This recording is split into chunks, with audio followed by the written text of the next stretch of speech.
Good afternoon, everyone. I hope that you're off to a great start this afternoon.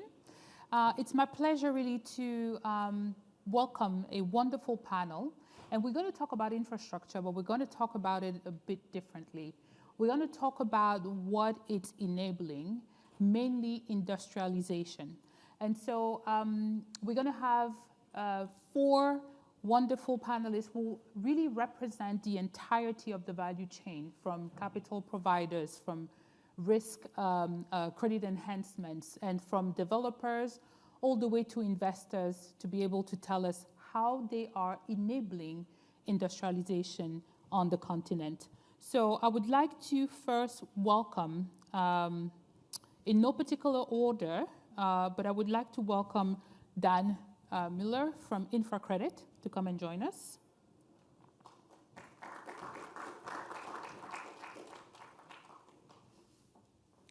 Then I would like to welcome Martin Pross to join us on the stage.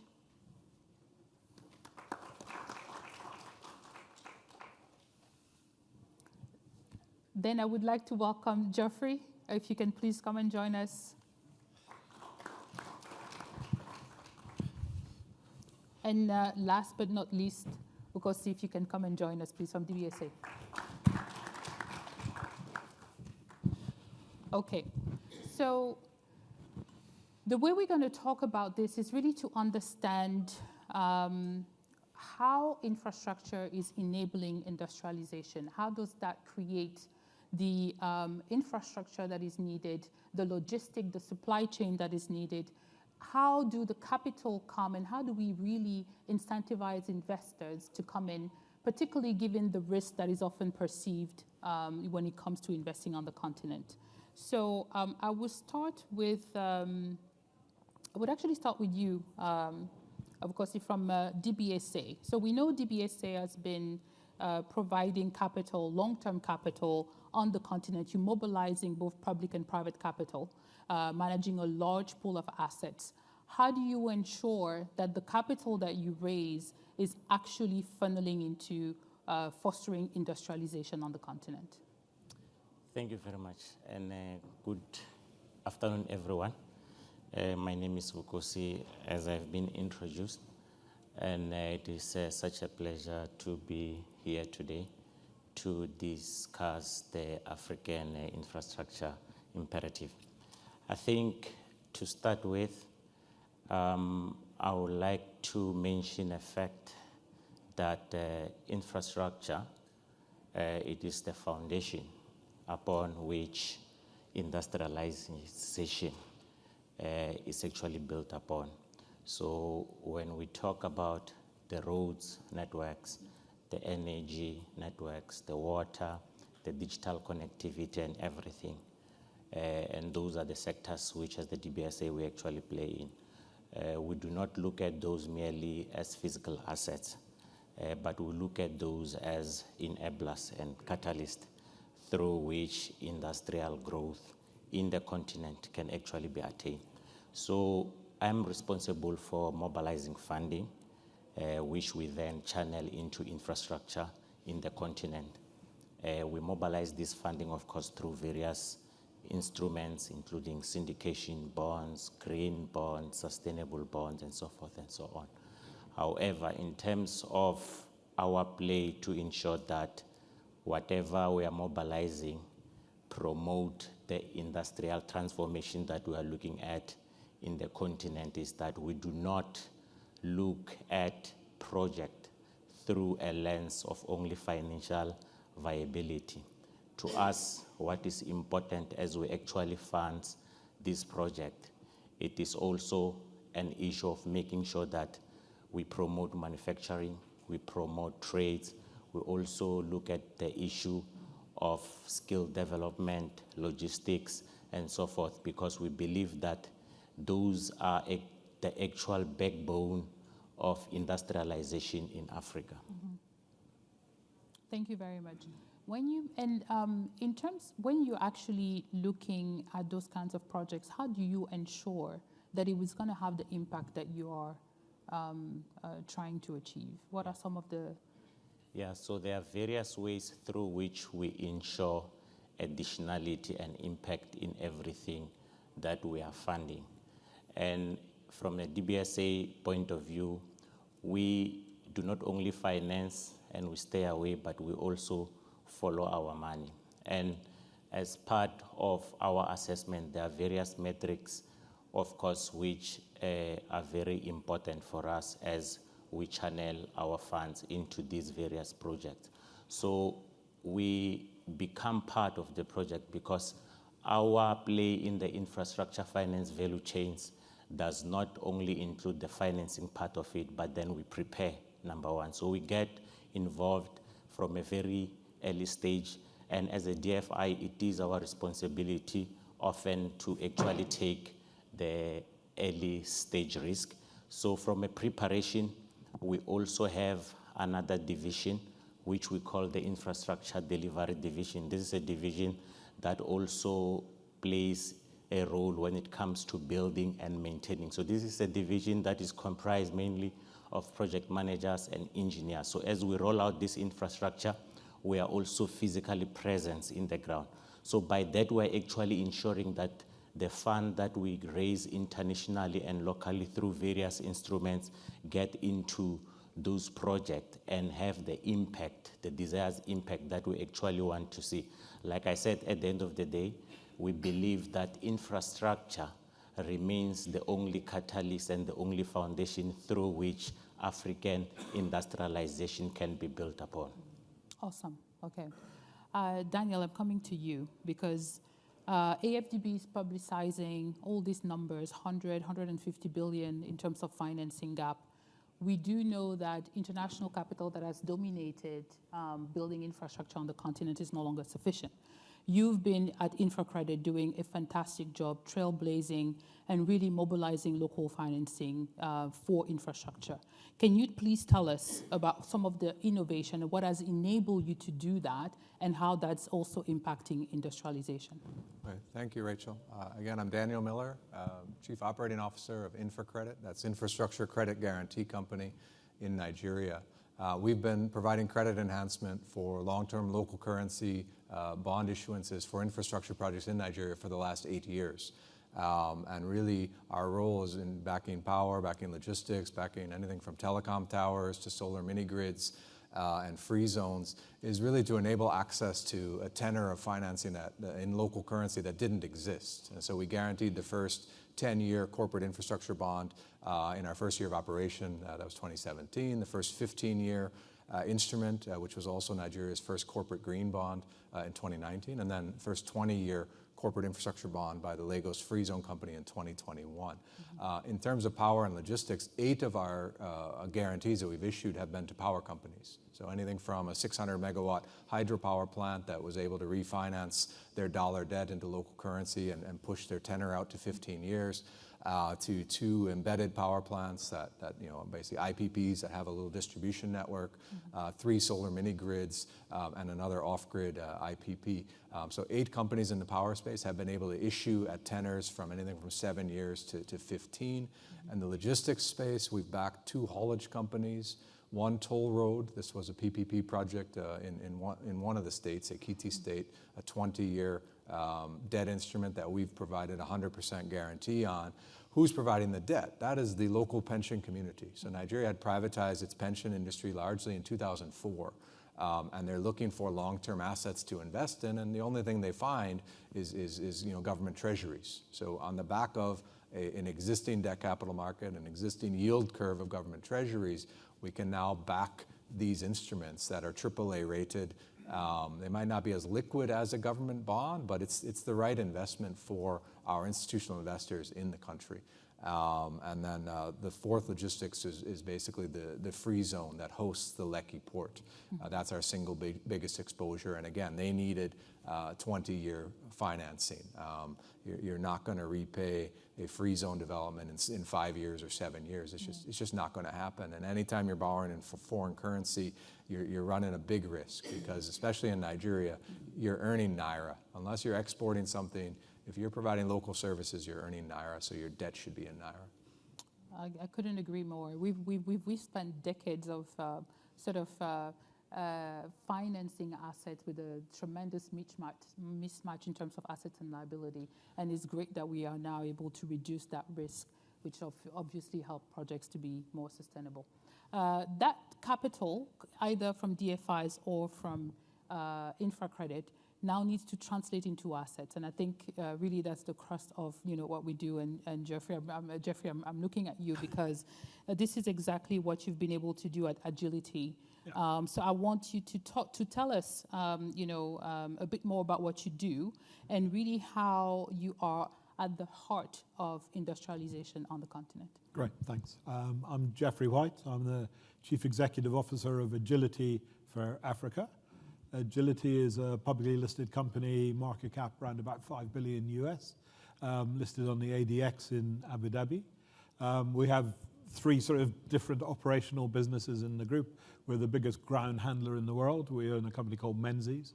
We have a big fuel distribution and storage company called TriStar. And the part of the company I'm involved with is the largest operator and developer of warehouse parks, international standard warehouse parks in the MEA region.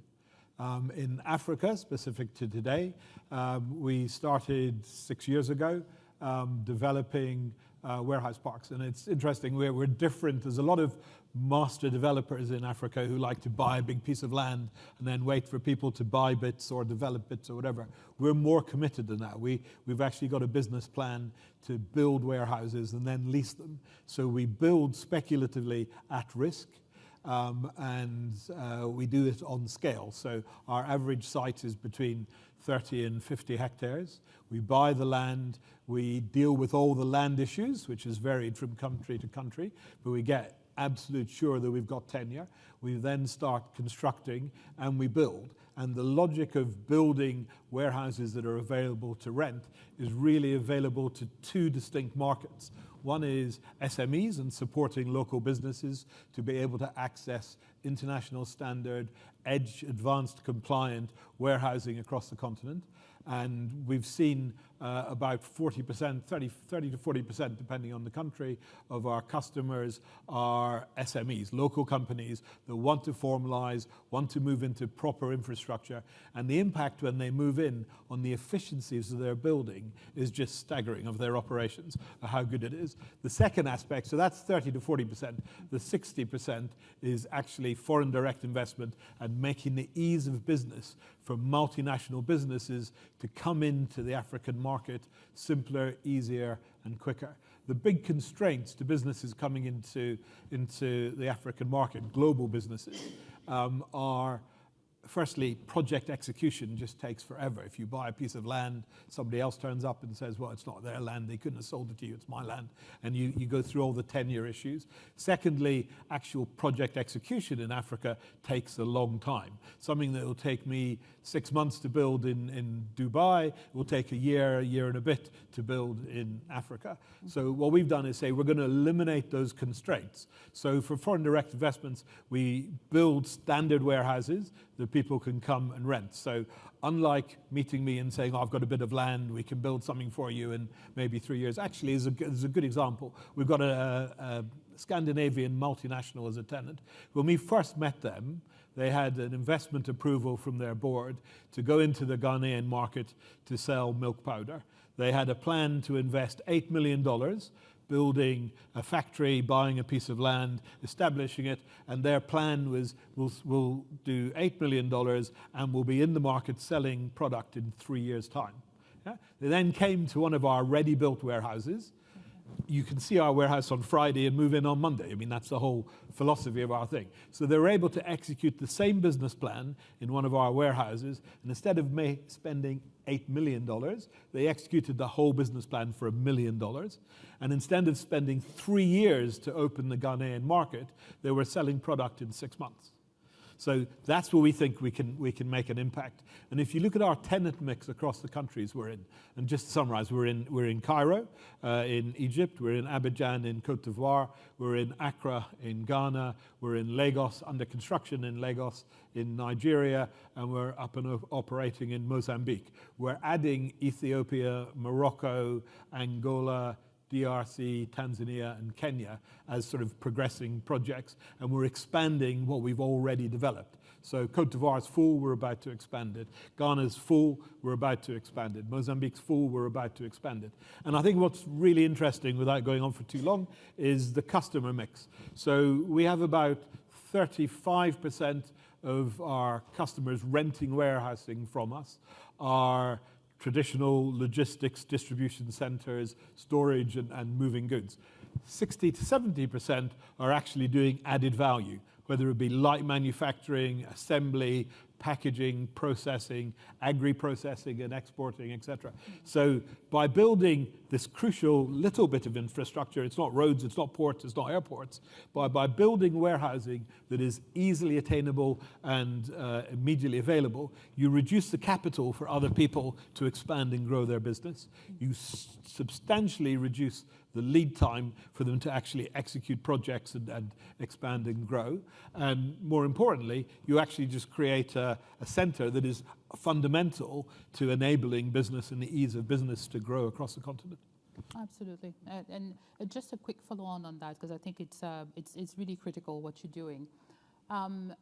What is the key bottleneck, you think, to really have all these assets you have across the continent to speak to each other, especially when we, in the light of AFSIC? So, I mean, interestingly, I mean, part of our philosophy is that Africa is going to become one market. So when I speak to my big multinational companies, they're already saying, I think just backstepping on that, I think there's a huge number of international companies who are traditionally seeing their traditional developed markets shrinking and they're not expanding anymore. So they're looking for new areas of business. I think the idea of Africa as the size of the market potentially growing to a market of 4 billion people, there's 22 million people a year going to be joining the workforce for the next 15 years. I think Africa has a huge opportunity as a manufacturing hub to really be critical. And I think global businesses are aware of that. We very much see part of our mandate is building a Pan-African network where you can have one quality product that customers can use in multiple sites. And we already have customers who are in Abidjan and in Ghana and coming into Nigeria, etc., who are seeing us as a platform that enables them to have a Pan-African business. Okay. But to your point, fundamentally, the Africa Continental Free Trade Zone is going to transform the regional ability to do business. So I've got customers now who are in Ghana and they only trade in Ghana. So they're constrained to a 35 million person market. If they could move goods across West Africa, they would have a 500 million person market. And that just, I mean, that seems ridiculous, but actually moving stuff across the borders is a nightmare still. People talk about it's getting better, etc. It is still horrific. And we lose so many opportunities for tenants where they come and they look and they say, actually, we wanted to set up a regional hub in Cote d'Ivoire, in Ghana, in Nigeria, but the reality is the cross-border trade is so difficult that actually we're just going to keep on importing stuff from around the world and sending it to individual countries in Africa rather than establishing their business in Africa. And there's like a latent demand that as soon as the borders start opening and trade can flow cross-border, there's going to be a massive influx of companies wanting to actually set up in Africa to produce. Absolutely, absolutely. Okay, Martin, to you. And please tell us a bit more when you, before you start about 91 and EAF. But what I wanted to ask you, you've been operating across the globe. Of course, you have operations on the continent. I wanted to know from your standpoint, how do we attract, or how do you attract and convince international investors to view industrial investments on the continent as a viable and attractive opportunity? Yeah. Yeah, good afternoon, everyone. My name is Martijn Proos. I'm the co-head of Emerging Market Alternative Credit at 91. 91 was set up in 1991. That's where the name comes, in Cape Town, South Africa. And we used to be known as Investec Asset Management. We manage about $200 billion globally from pension fund money, institutional investors, insurers, sovereign wealth funds. And we do that in emerging markets, in developed markets, but 60% of our capital is invested in emerging markets. Mm-hmm. And Africa is still a very large part of our business. We do that in listed equities, multi-asset products, fixed income, but also alternative credit. And that's the part where I sit, where we manage a number of private credit funds, including a dedicated infrastructure fund, which is called the Emerging Africa and Asia Infrastructure Fund. Okay. This fund has been around for over 20 years and is one of the oldest blended finance funds that was ever established. So it's backed by the Private Infrastructure Development Group. So they channel government money from the UK, the Netherlands, Sweden, and Switzerland, and injected long-term permanent equity capital in the Emerging Africa and Asia Infrastructure Fund. And then we mobilize leverage from commercial banks, DFIs, and institutional investors and leverage that equity. So we have raised over $2 billion since the start of the fund in leverage. And that comes from the likes of Standard Chartered, Standard Bank, AFSIC, SMBC, Allianz, but we also have the likes of African Development Bank, FMO, KfW, Export Finance Australia. And we continuously raise finance. We have a portfolio of about $1.6 billion across 75 projects in Africa at the moment, in about 10 infrastructure sectors. So taking a bit of a step back, how do we raise capital and how do we bring people into our platform? 91 manages a lot of pension fund and institutional capital. As I said, 60% of our 200 billion under management is invested in emerging markets. Sadly enough, they see emerging markets and they view Africa still a little bit different. Right? When you talk to most institutional investors, they say, you know, Mexico, I might tip my toe in Chile, or Taiwan. Yeah, they still see that as an emerging market. Africa is unfortunately something else. And if you look at the infrastructure asset class globally, it's $1.4 trillion at the moment, and less than 10% is allocated to what we call emerging markets. And Asia, out of that 10%, is a very large part. Yeah. So how do we make this happen? Yeah. So often it's these investors being very unfamiliar with the continent. Yeah? They don't know how assets perform. One of the first questions that I get, what is the regulatory and legal framework? Under which law do you sign contracts there? Is it stable and predictable? So you need to explain how these things work. We have to familiarize people with the performance of the asset class. And often they are very surprised how we perform, but also what the GEMS data shows and what Moody's data shows on infrastructure debt performance. Is that loss rates, default rates and loss rates are actually quite low, among the lowest in the world. Yes. Yeah? So the asset class performs a lot better than people think. And providing that data and getting them familiar is very important. But that often in itself is not enough. And then it requires often credit enhancement structures to bring them in for the first time. So InfraCredit can do that, right? Say, okay, I give you a partial guarantee or full guarantee, and then you have better risk than the underlying asset, but that's how you get familiar. They can invest in a platform like EIF, right? We have $600 million of first loss equity sitting there. We're A-rated by Moody's, and there's an existing portfolio and a fund manager that is from the continent and is managing a lot of assets there. Yeah. So for an institution like Allianz or another institutional investor, if they want to tip their toe in a market at scale and not project by project, they can invest through a platform like us and do it very safely, right? And still get that diversification that they potentially are looking for. So in short, increase familiarity, show how well the continent is performing as an asset class, obviously create stable environments that we invest in. For an investor like yourselves, one of the key things that you probably look at first, so governments need to play a role there. And then, the DFI community and the finance community need to come together to create the structures that enable investment in there. Because even if you are willing to invest as an institutional investor in some of these markets, they're often not ready-made investable products or platforms. Yeah. Absolutely. I'm just going to color a little bit what you said because it's also what we facing, daily when we go out and share what we do. The default rate in infrastructure in Africa is at 1.7%. In Latin America, it is 13%. In Eastern Europe, it is 10%. So we are performing, in terms of default rate, much better. And it's just for the simple reason, for anyone who has worked on a project on the continent, it has all the bells and whistles. It takes, 5 years to structure a deal. The documentation is as thick as this because every single risk must be de-risked to be able to attract that capital. Yet the premium that those projects pay is still there, which is very surprising and contradictory, but we're not going to get into that debate today.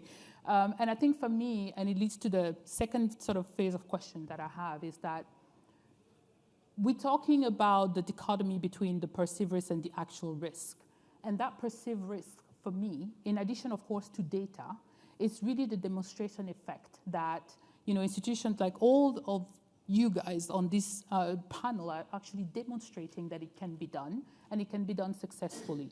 So the question that I have for you, Vukosi, is how is DBSA, and I think you touched upon it a bit earlier when you talked about technical assistance, but I want to know you to dig a little bit more in terms of telling us how do you ensure that those projects Martin was talking about earlier are not just stuck in the feasibility stage and they get to the bankability stage. Yeah, thank you. I think in its actual sense, the role of DFI is to play a de-risking role in the sense that you should be crowding in investors by making sure that you absorb the early stage risk in the project. And from a DBSA perspective, we have been playing that role in the sectors that we are financing for the longest term now. And if I may give you an example, in South Africa, we have experienced a very huge deficit of energy, which resulted in prolonged period of load shedding to an extent that the Ministry of Energy ended up introducing a solution through looking at other energy sources and alternatives through the IPP programs. When those programs were first rolled out, it was quite a risky space for the commercial banks and the private partners to actually play into that space. And we have played a very meaningful role from inception. From the very first bid rounds, we have came in and take all the early stage risk, from construction at the time. And before you know, when we progress to the various round, we realize that we have actually made the market to be where it is now. And then later on, most of our private partners now, of course, in search of green assets, trying to align themselves with the theme of ESG and sustainability and so forth and so on. Then they try to caught up with us. And but the fact of the matter is that a development finance institution has actually played a critical role to enable that market and to a large extent even solve the energy deficit that was in the country, which of course was affecting a whole lot of other economic indicators, including our economic growth. And you cannot talk about industrialization, of course, without electricity. So these are some of the things that as the DFI we've actually been playing to make sure that with the risk. I'm not going to talk about some of the actual risk instruments, including the partial guarantees. I think my colleagues, from Invest Guarantee can actually talk a lot more about that. Mm-hmm. But over and above that, as a DFI, of course, we also play in that space, right? We can, provide and offer those type of solution, and we also have other credit enhancement, right? That make sure that we make this project bankable. And then in so doing, of course, at the end of the day, we open up the market we crowd in other private investors. But at the end of the day, the main idea is to make sure that these projects, are de-risked so that they can attract more capital so that they can reach, financial closure. Okay, awesome. A good transition to you back to you, Daniel. Blended finance is truly, and I think that's what you were mentioning, because it has been a game changer, and you've really sort of pioneered a lot of the innovations in the market. I'm curious because we're now talking about the capital market. There's a need to deepen it, because even if we were to gather all the DFIs or global investors' money in addition to the local pension fund, it's still not going to be deep enough when we know sort of the gap that we're facing. So what are some of the innovations that you are looking at to continue to sort of deepen that market, most particularly with the capital market, if any? Okay. Yeah, for certain sectors that might be more socially impactful but less commercially viable, obviously solar mini grids is a good example, bringing electricity to communities that have never had it before. The reality is they're not going to consume much if they've never been consuming power previously. So that was a sector we had to look at. We had to really craft a structure working with international partners. So FCDO, we set up a blended finance, blended clean energy facility, essentially, where we back the 7-year senior debt tranche that is issued in the Nigerian capital market, and asset managers and life insurance companies buy that debt, and then FCDO actually provides a matching debt instrument in local currency at a lower rate, maybe as low as 3% interest in Naira, which is a big deal if inflation is 20% and you're borrowing at 3%. But that helps make these projects more viable. And we have to prove it. Again, the projects may not be as difficult as we imagine. The data comes out after a few years that we can see, okay, did these projects really need that low of an interest rate? Did we need to blend it that deeply to make it viable? But that's a structure that we've done for the last few years. BII, we've signed a collaboration agreement with BII as well to run a similar structure. Also in Nigeria, the Bank of Industry has been issuing low interest rate loans to industrial companies for the last probably 30 years, and they don't take credit risk. It's a government-owned bank. So they need commercial banks or someone like InfraCredit to actually provide a full guarantee of the loans that they're giving. Those are typically 7-year loans at maybe 10% Naira, now maybe 15%, depending who the borrower is, what industry. But there's a little bit of overlap there, so we've been backing those as well, and we put that in the blended finance area because it's really not a commercial rate facility, and every single company that we're backing on one of those loans also is going to the debt capital market and issuing a commercially priced 10-year corporate infrastructure bond. So they end up with multiple sources of capital, and it's just improving the viability of these projects. Okay, Thank you. Very good. I'm going to go to you, Martin, directly, because I have a question or I wanted to understand. So similar, picking back on what Daniel was saying, if you could give us examples of structures and design that you've seen really where you can actually accelerate the delivery of the financing, of course, and delivery of those projects, that will be helpful. Because you're looking at the globe, what do you see that could be a good example for us? It's a question to accelerate. What I really value is programs like Get Fit that KFW did. Okay.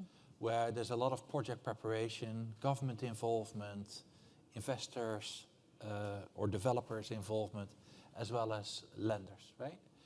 Get those together, right? The government and with some potential advisor or a World Bank take the lead, but engage with those parties before they issue a tender or launch the program. I think then when everybody's able to comment, that will speed up the process afterwards. So preparation is everything. In terms of de-risking strategies, in principle, whether somebody pays, right? If it's concessional money or private money or commercial money, even if it's concessional, then it's actually the taxpayer who takes a hit, right? So somebody pays. And I think you need to be quite careful by using concessional finance because it can be quite distortive. But it's a useful tool sometimes to de-risk, address affordability issues.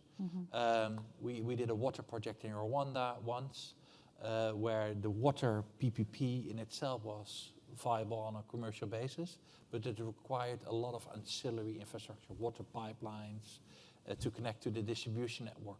And that made the project as a whole not viable.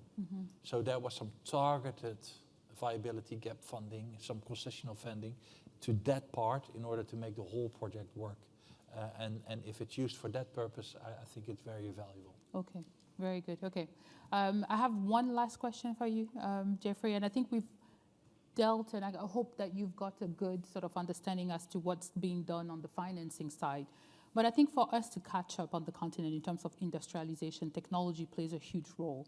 So how are you utilizing digitalization, technology in building those value chain and logistics networks that you are doing? So you see, I mean, I've been building projects in Africa for too long, 30, 40 years. And the reality is that things have improved dramatically. Yeah, so I mean, you can clear things through a port much quicker. It's all digitized. You know where your goods are. You can track goods. You can track trucks. The constraint remains the border crossings, and whether AFRIEXIM and the AFCTA and the Adjustment Fund, et cetera, is able to manage countries to enable them to open up those borders is a huge constraint.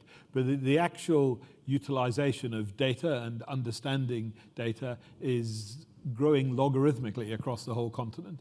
I was in Addis recently, and they were showing me a data program that farmers use to get real-time live crop prices. And I mean, that's been fundamental to changing their lives. So I think the continent's moving across very quickly. I think infrastructure as a whole remains a constraint. And I see it as a sort of a phased future. So the first future is you start producing and manufacturing in Africa, and your initial market is Africa. Okay, so you've got 1.5 billion going to 4 billion. You've got a huge market, but there's an awful lot of work after that. What that does, that enables businesses to then start scaling. So my initial business, using Ghana again, my initial business is to 30 million people. Then the West Africa opens up, my business becomes 500 million people.